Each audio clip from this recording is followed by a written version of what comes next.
While masked wrestlers aren't as common as they once were, outside of lucha libre, they're still a special attraction, especially when someone unmasks them. Join us now as WrestleLamia looks at 16 times masked wrestlers were unmasked.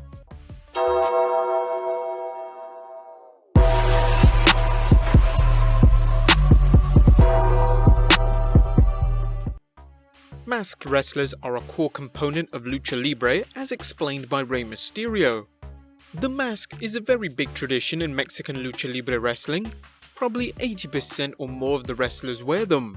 One of the greatest wrestlers of all time in the country was El Santo, and even when he died, he was buried with his mask. A wrestler will only lose his mask at the end of a massive feud. If you've been fighting with a single wrestler for a long time, it will come down to that final moment where it is mask versus mask, and eventually one of the wrestlers will have to unmask themselves. As we'll see, this tradition has not always been honoured in the United States, leading to controversial unmaskings. Number 1. Rey Mysterio. Undoubtedly the greatest masked wrestler of our time, and arguably of all time. Although El Santo fans might disagree, Rey Mysterio far exceeded his cruiserweight status, winning the WWE Championship once and the World Heavyweight Championship twice. During his time in WCW, he wasn't booked as well, and at 1999's Super Bowl IX, Rey lost his mask in a hair versus mask match involving the teams of the Outsiders battling Konnan and Rey Mysterio. Mysterio was unhappy with the circumstances of his loss, explaining, "I was strongly against it. I don't think WCW understood what the mask meant to me, to my fans and to my family. It was a very bad move on their behalf. The fans wanted Rey Mysterio with the mask, and losing it hurt me a lot. It was also frustrating that it didn't come as the climax to a feud with another masked wrestler, but in a throwaway match. The same thing happened to Juventud and Psychosis, and psychologically wise, it was a bad move by Eric Bischoff. I think the fans understood that I was in a position where I had no option. I either had to lose my mask or lose my job."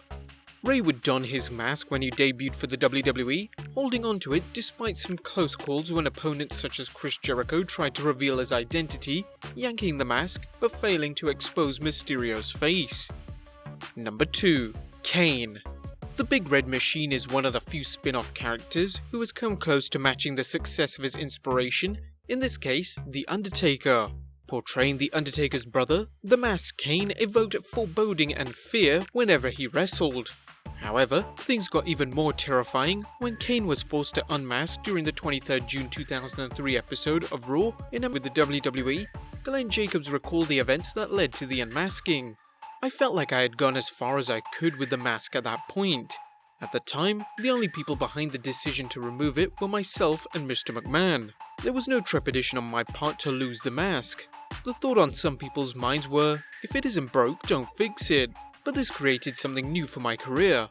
I knew I could do it, and the reaction in the WWE Universe was great." Jacobs' comments about the mask didn't show the attraction of masked wrestlers. "I didn't think the mask adds a lot of mystique, because you never know exactly what I'm thinking." Number 3. The Calgary Kid. The Miz is awesome, a fact Miz fans have known for years, with one of the best examples being when the future A-lister lost a match to John Cena and was kicked out of the WWE in 2009. However, the next week, the cowled Calgary Kid, winner of this match, The Miz, and I'm awesome! Number 4. The Blue Blazer. After a successful run in Calgary Stampede Wrestling and New Japan Pro Wrestling, Owen Hart signed with the WWF, working under a mask as the high-flying superhero character, the Blue Blazer. Despite his talent, the Blazer eventually served largely as enhancement talent. He departed the WWE after WrestleMania 5, sometimes working as the Blazer and other times as Owen Hart. Hart would don the mask for a mask versus mask match against Mexican superstar El Canek, losing his match at a Universal Wrestling Association live event in 1991. Hart would return to the WWF without the mask, but would don it again shortly before his tragic demise at 1999's Over the Edge pay-per-view. Number 5. Kalisto. Prior to his run in WWE, Kalisto worked in a number of promotions, including Dragon Gate USA. In 2009, Kalisto challenged Open the Freedom Gate champion Johnny Gargano in a mask vs title bout at Evolve 22, coming up short and losing his mask. Kalisto wears his mask in the WWE, a sign of how luchadors have relaxed their former ban on wearing masks after being unmasked. Number 6. Sin Cara. George Arias temporarily assumed the masked identity of Sin Cara when the original Sin Cara, Luis Alverde, was suspended due to a wellness policy violation. Arias later attempted to steal Sin Cara's identity, fighting him under a black mask and named Sin Cara Azul. The two would clash in a mask vs mask match during a 2011 episode of SmackDown in Mexico City. Following his unmasking, Arias competed as Hunico, but returned to the Sin Cara identity when the WWE released Alverde in 2014. Number 7. John Cena. Have you ever heard of the short-lived masked wrestler named Juan Cena, garbed in a Fruity Pebbles-esque outfit and mask? This enigmatic grappler used the 5-knuckle shuffle and attitude adjustment during a triple threat match against The Miz and Wade Barrett. At the time, John Cena had been fired from the WWE due to a bizarre match stipulation during his feud with the Nexus. Thus, John had his cousin Juan Cena take his place at a house show match, but some fans believe it was actually John under the mask. Idiots. Number 8. The Dark Patriot. While WWE fans may recall the Masked Patriot from his short run in the WWF, they've probably never heard of his doppelganger, the Dark Patriot. Before entering the WWF, the Patriot rose to fame in the Global Wrestling Federation, where he held the promotion's television title and North American Championship. During his time in the GWF, the Patriot found himself confronted by his dark double, the Dark Patriot. The two clashed repeatedly until the Patriot unmasked him, revealing him as wrestler Doug Gilbert. Number 9. Masked Superstar Number 2. Bill Eadie competed as the Masked Superstar in several territories before concealing his features beneath face paint as Demolition Axe. During a run in Jim Crockett Promotions, Eadie took on a large protege named Masked Superstar 2 to help him during his feud against Blackjack Mulligan. Eventually, Mulligan unmasked Superstar Number 2, revealing he was Big John Studd, one of Mulligan's arch rivals. Number 10. The Masked Assassin Number 2. The masked team of Jody Hamilton and Tom Renesto were a famous team during the Territory era. After Renesto retired, Hamilton took on a number of partners who competed as Assassin Number 2, one of them being Hercules Hernandez. This version of the Assassins worked in Jim Crockett Promotions, including a match at the first Starrcade. Assassin Number 2 was later unmasked by Boogie Woogie Man Jimmy Valiant, and ironically, Hercules would don a mask again, this time in Mid-South Wrestling, when he became Mr. Wrestling 2's protege. Number 11. Mr. America. What you gonna do, brother, when Vince McMahon sidelines you? In Hulk Hogan's case, he went with the time-honored trope of donning a hood and portraying another wrestler, even though everyone knew who he was.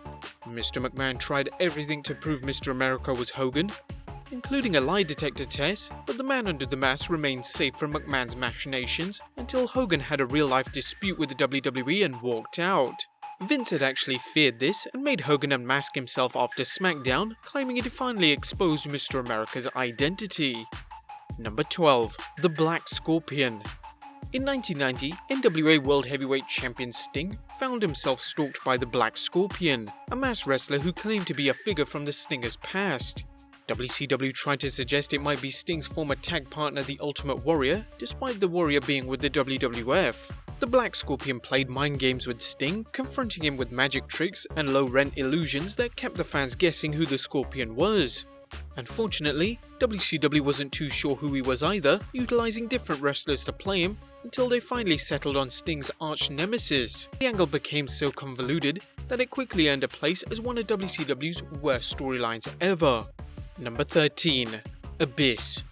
While some fans initially saw the monster Abyss as a poor man's hybrid of Mankind and Kane, Christopher Parks worked hard to get the Abyss character over in TNA as a monster heel, eventually holding the NWA World Heavyweight Championship and becoming a TNA Triple Crown and Grand Slam champion. Portraying a psychologically disturbed individual, Parks worked an angle where he claimed to be the Abyss's brother, Joseph Parks, on the hunt for his missing sibling Abyss. Eventually, it was revealed that the two were one and the same, an unmasking of sorts, and one odd enough to make our list. Number 14. Juventud Guerrera. While WCW loved its luchadors in its cruiserweight division, it seemed to love unmasking them even more.